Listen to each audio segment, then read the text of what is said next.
அனைவருக்கும் வணக்கம். சற்று முன்பு தமிழக அரசு இன்று வெளியிட்டுள்ள 18 முக்கியமான அறிவிப்புகள் என்னென்ன என்பதை பற்றி தான் நம்ம இந்த வீடியோவில் டீட்டெயிலாக பார்க்க போகிறோம். ஸோ முடிந்த அளவுக்கு இந்த வீடியோவை ஸ்கிப் பண்ணாமல் முழுமையாக பாருங்கள். இந்த வீடியோக்குள்ளே போகிறதுக்கு முன்னாடி இந்த வீடியோக்கு ஒரு லைக் பட்டனை ப்ரெஸ் பண்ணிடுங்க. நீங்கள் இது வரைக்கும் என்னோட சேனலை சப்ஸ்கிரைப் பண்ணாமல் இருந்தீங்கன்னா மறக்காமல் சப்ஸ்கிரைப் பண்ணிக்கோங்க. கூடவே அந்த பெல் சிம்பிளையும் மறக்காமல் கிளிக் பண்ணிக்கோங்க. சரி, வாங்க இப்போ நாம் வீடியோக்குள்ளே போகலாம். முதல் அறிவிப்பு: வார இறுதி நாட்களில் விடுமுறையை ஒட்டி 1055 சிறப்பு பேருந்துகள் இயக்கப்படும் என போக்குவரத்து கழகம் அறிவித்துள்ளது. கீழம்பாக்கத்திலிருந்து செப்டம்பர் 12ஆம் தேதி 355 பேருந்துகளும் 13ஆம் தேதி 350 சிறப்பு பேருந்துகளும் இயக்கப்படுகின்றன. அதேபோல கோயம்பேடிலிருந்து செப்டம்பர் 12 மற்றும் 13இல் தலா 55 சிறப்பு பேருந்துகள் இயக்கப்படுகின்றன. மாதவரத்திலிருந்து செப்டம்பர் 12 மற்றும் 13இல் தலா 20 பேருந்துகள் சிறப்பு பேருந்துகளாக இயக்கப்படுகின்றன. மற்றும் பெங்களூர், திருப்பூர், ஈரோடு, கோயம்புத்தூர் ஆகிய இடங்களிலிருந்தும் பல்வேறு இடங்களுக்கும் 200 சிறப்பு பேருந்துகளும் இயக்க திட்டமிடப்பட்டுள்ளது. இரண்டாவது அறிவிப்பு: செப்டம்பர் 11 இன்று மற்றும் 12இல் கிருஷ்ணகிரி மாவட்டத்தில் முதலமைச்சரான மு.க. ஸ்டாலின் சுற்றுப்பயணம் மேற்கொள்ள உள்ளார். ஓசூரில் 11ஆம் தேதி காலை 11:45 மணிக்கு முதலீட்டாளர்கள் மாநாட்டில் பங்கேற்கிறார். பிற்பகல் 1:15 மணிக்கு எல்காட் பூங்காவில் அசன் சர்க்கியூட் நிறுவனத்திற்கு முதலமைச்சர் அடிக்கல் நாட்டுகிறார்.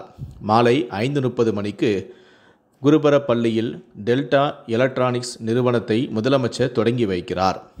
மூன்றாவது அறிவிப்பு: தெற்கு ஒரிசா, வடக்கு ஆந்திரா கடலோர பகுதிகளுக்கு மேல் ஒரு வளிமண்டல கீழக்கு சுழற்சி நிலவுகிறது. தென்னிந்திய பகுதிகளில் மேலும் ஒரு வளிமண்டல கிழக்கு சுழற்சி நிலவுகிறது. இந்த இரு சுழற்சியின் இணைவால் இன்று தமிழகத்தில் ஒரு சில இடங்களிலும் புதுவை மற்றும் காரைக்கால் பகுதிகளிலும் லேசான முதல் மிதமான மழை பெய்யக்கூடும். இடியுடன் கூடிய பலத்த காற்றானது மணிக்கு 30 முதல் 40 கிலோமீட்டர் வேகத்தில் வீசக்கூடும். செங்கல்பட்டு, விழுப்புரம், கள்ளக்குறிச்சி, கடலூர் மாவட்டங்களில் ஓரிரு இடங்களிலும் புதுவையிலும் கனமழை பெய்ய வாய்ப்புள்ளது. நான்காவது அறிவிப்பு: கட்டணமில்லா ராமேஸ்வரம் காசி ஆன்மீக பயணத்தில் பங்கேற்க விரும்புவோர் விண்ணப்பிக்கலாம் என்று இந்து சமய அறநிலைத்துறை அமைச்சரான சேகர்பாபு தகவல் தெரிவித்துள்ளார்.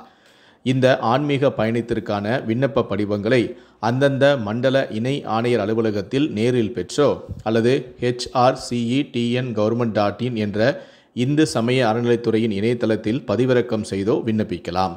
22/10/2025க்குள் சமர்ப்பிக்க வேண்டும் என அமைச்சர் சேகர்பாபு தெரிவித்துள்ளார். ஐந்தாவது அறிவிப்பு: ராமநாதபுரம் மாவட்டம் முழுவதும் 144 தடை உத்தரவு பிறப்பிக்கப்பட்டுள்ளது என எஸ்பியான சந்தீஷ் தெரிவித்திருக்கிறார். இமானுவேல் சேகரனாரின் நினைவு தினத்தை ஒட்டி அஞ்சலி செலுத்த இருசக்கர வாகனங்களில் வரக்கூடாது எனவும், திறந்தவெளி வாகனம், டிராக்டர் உள்ளிட்ட வாகனங்களில் வரக்கூடாது எனவும் 38 சோதனை சாவடிகள் அமைக்கப்பட்டு 600 இடங்களில் நுகாப்பு போடப்பட்டுள்ளது எனவும் எஸ்பி பேட்டியளித்துள்ளார். ஆறாவது அறிவிப்பு: திருமண உதவி திட்டத்திற்காக 43 கிலோவுக்கு தங்க நாணயங்கள் வாங்க டெண்டர் கோரப்பட்டுள்ளது. சமூக நலத்துறையால் செயல்படுத்தப்படும் திருமண உதவி திட்டத்திற்காக 45 கோடிக்கு 5460 தங்க நாணயங்கள் வாங்க தமிழ்நாடு அரசு டெண்டர் கோரியுள்ளது. திருமண உதவி திட்டத்திற்காக 5460 தங்க நாணயங்களை தமிழக அரசு கொள்முதல் செய்யவும் உள்ளது. ஏழாவது அறிவிப்பு: நடப்பாண்டு கேட் தேர்வுக்கு விண்ணப்பிப்பதற்கான கால அவகாசம் வரும் 13ஆம் தேதியுடன் நிறைவு பெறுகிறது. இதையடுத்து விருப்பமுள்ள பட்டதாரிகள் iimcat.ac.in எனும் வலைத்தளத்தில் துரிதமாக விண்ணப்பிக்க வேண்டும். நடப்பாண்டுக்கான கேட் தேர்வு நாடு முழுவதும் 170 மையங்களில் வரும் நவம்பர் 30ஆம் தேதி கணினி வழியில் நடைபெற உள்ளது. தேர்வு முடிவுகள் ஜனவரி முதல் வாரத்தில் வெளியிடப்படும். எட்டாவது அறிவிப்பு: உடல் உறுப்பு மாற்று அறுவை சிகிச்சைக்கான அங்கீகாரம் தரும் மாநில அளவிலான குழுவை மறுசீரமைப்பு செய்து தமிழ்நாடு அரசு அரசாணையை வெளியிட்டுள்ளது. வெளி மாநில வெளிநாடுகளைச் சேர்ந்தவர்களின் விண்ணப்பங்களை பரிசீலிக்க குழு மறுசீரமைக்கப்பட்டும் உள்ளது. மருத்துவ கல்வி இயக்குனர் தலைமையில் 7 பேர் கொண்ட குழு மறுசீரமைக்கப்பட்டும் உள்ளது. ஒன்பதாவது அறிவிப்பு: ஜாதி அல்லது வகுப்புவாத எண்ணத்தை மாணவர்களுக்கிடையே ஏற்படுத்தும் ஆசிரியர்கள் மீது நடவடிக்கை எடுக்கப்படும் என பள்ளி கல்வித்துறை தெரிவித்துள்ளது. ஆசிரியர்கள் மீது பெறப்படும் புகார் குறித்து முதன்மை கல்வி அலுவலர் உடனே விசாரிக்க வேண்டும் எனவும், விசாரணை அடிப்படையில் சம்பந்தப்பட்ட பள்ளி ஆசிரியரை வேறு பள்ளிக்கு மாற்ற வேண்டும் எனவும் உத்தரவிடப்பட்டுள்ளது. 10வது அறிவிப்பு: கலைஞர் மகளிர் உரிமைத் தொகை திட்டத்தில் புதிதாக விண்ணப்பித்தவர்களுக்கு 3 சிறப்பு சலுகைகள் அறிவிக்கப்பட்டுள்ளதாக தமிழக உணவுத்துறை அமைச்சரான சங்கனபாரி கூறியுள்ளார். அதாவது தற்போது தமிழ்நாடு அரசின் நலத்திட்ட உதவிகள், அதாவது 4 சக்கர வாகனம் பெற்ற பெண்கள், மாற்றுத்திறனாளி பெண்கள் மற்றும் முதியோர் உதவித்தொகை போன்ற அரசின் உதவித்தொகை பெறும் பெண்கள் குடும்பத்தை சார்ந்தோர்களும் கலைஞர் மகளிர் உரிமைத் தொகை திட்டத்தில் விண்ணப்பிக்கலாம். 11வது அறிவிப்பு. அடுத்த 2 ஆண்டுகளில் 6 ஆசிரியர் தகுதி தேர்வுகள் டெட் நடத்தப்படும் என்று தமிழ்நாடு அரசு தெரிவித்துள்ளது. ஆண்டுக்கு 3 என 2 ஆண்டுகளில் 6 ஆசிரியர் தகுதி தேர்வுகள் நடத்தப்படும் என்றும், ஏற்கனவே பணியில் உள்ள ஆசிரியர்களுக்கு சிறப்பு டெட் தேர்வு நடத்தவும் தமிழ்நாடு அரசு திட்டம் வகுத்துள்ளது. 12வது அறிவிப்பு. மூளைச்சாவு அடைந்து உடல் உறுப்புகளை தானம் செய்வோரின் பெயரானது சம்பந்தப்பட்ட மருத்துவமனையின் கல்வெட்டில் பொறிக்க வால் ஆஃப் ஹானர் ஏற்படுத்தப்படும் என அமைச்சர் தெரிவித்திருக்கிறார். வரும் 30ஆம் தேதி சென்னை ராஜீவ்காந்தி அரசு மருத்துவமனையில் இதனை தொடங்கி வைக்க உள்ளதாக அமைச்சரான மா. சுப்பிரமணியன் கூறியுள்ளார். 13வது அறிவிப்பு. பராமரிப்பு பணி காரணமாக மயிலாடுதுறையிலிருந்து திருச்சி செல்லும் விரைவு ரயில் ரத்து செய்யப்பட்டுள்ளது. மயிலாடுதுறையில் காலை 7:35 மணிக்கு புறப்பட்டு திருச்சிக்கு காலை 10:15 மணிக்கு செல்லும் ரயிலானது ரத்து செய்யப்பட்டுள்ளது. செப்டம்பர் 10 முதல் அக்டோபர் 3 வரை ரயில் ரத்து செய்யப்பட்டுள்ளது. செப்டம்பர் 16, 23, 30 மட்டுமே ரயில் இயங்கும் எனவும் தெரிவிக்கப்பட்டுள்ளது. 14வது அறிவிப்பு.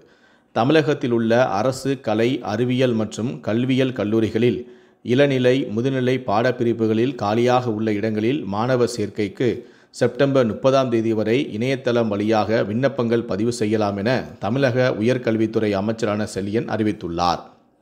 15வது அறிவிப்பு. சிறுபான்மையின மாணவ மாணவிகள் வெளிநாடுகளில் பட்டப்படிப்பு, மேற்படிப்பு பயில கல்வி உதவித்தொகை வழங்க புதிய திட்டத்தை உருவாக்கி தமிழ்நாடு அரசு அரசாணையை வெளியிட்டுள்ளது. ஒருவருக்கு 36 லட்சம் வீதம் ஆண்டுக்கு 10 பேருக்கு வழங்க 3,60 லட்சம் ரூபாயை ஒதுக்கீடு செய்து அரசாணையை வெளியிட்டுள்ளது. 16வது அறிவிப்பு.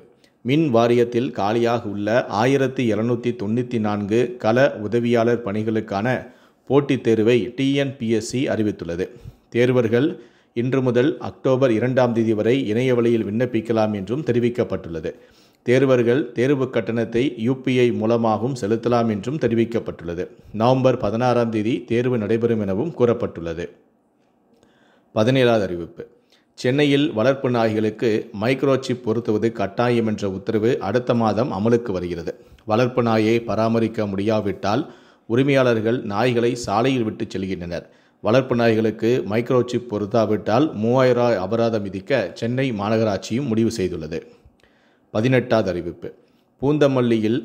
பூந்தமல்லி முதல் சுங்காச்சத்திரம் வரையிலான மெட்ரோ ரயில் அமைப்பதற்கான முதல்கட்ட பணிக்கு 2126 கோடி ரூபாய் ஒதுக்கீடு செய்து தமிழ்நாடு அரசு அரசாணையை வெளியிட்டுள்ளது. இந்த 18 அறிவிப்புகளை பற்றிய உங்களுடைய கருத்துக்கள் என்ன அப்படிங்கிறத கீழே இருக்கக்கூடிய கமெண்ட் செக்ஷனில் மறக்காமல் சொல்லுங்கள். முடிந்தளவுக்கு இந்த வீடியோவை மற்றவங்களுக்கும் ஷேர் பண்ணுங்கள். மேலும் இது போன்ற பல வீடியோக்களை பார்க்கணும் அப்படின்னு வச்சிங்கன்னா மறக்காமல் என்ன நீங்கள் சப்ஸ்கிரைப் பண்ணுங்கள். கூடவே அந்த பெல் சிம்பளையும் மறக்காமல் கிளிக் பண்ணுங்கள். நன்றி, வணக்கம்.